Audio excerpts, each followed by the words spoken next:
and juicy, hot and juicy, hot and juicy. We have the meats. 2 all-beef patties, special sauce, lettuce, cheese, pickles, and onions on a sesame seed bun. Meat is a huge part of the Western diet, especially in the US, where we eat $200 billion of meat every year. What's happening, though, is we're starting to see a growing segment of the population that's questioning, is this healthy for me? Is this healthy for the environment? They're starting to worry about things like animal welfare. So we're seeing a little bit of a shift as consumers question their choices. The meatless meat industry is about $5 billion at this point, and it's expected to grow to about $10 billion by 2025. But what we're seeing is that at this particular moment, there's a real growth in consumer interest because we're seeing all these companies that are targeting consumers who are meat eaters. So not vegans or vegetarians, but people who want to eat meat and are not willing to sacrifice on taste, texture, flavor, all of the above. The 2 main players in the plant-based food industry are Impossible Foods and Beyond Meat. And what both of them are trying to do is use science and technology to really create the Veggie Burger 2.0. So this is not a Boca Burger, this is not Tofurkey, this is something completely different that actually is supposed to replicate meat.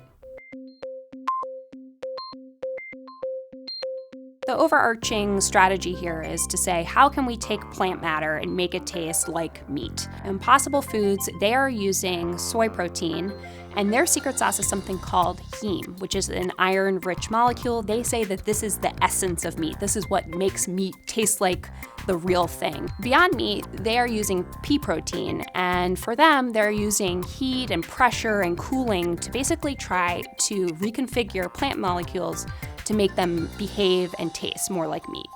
We've been talking mostly about plant-based meat, but there's a whole other side of this alternative meat argument, which is lab-grown meat or clean meat or cultured meat. There's even a debate about what to call it. And this group says, you know what?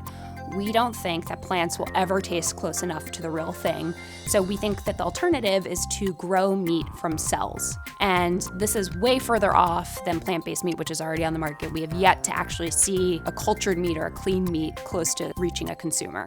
So there's a real tension within this industry, and there's a lot of science involved. Consumers have been saying, we want products that are natural, that are simple, that we can understand.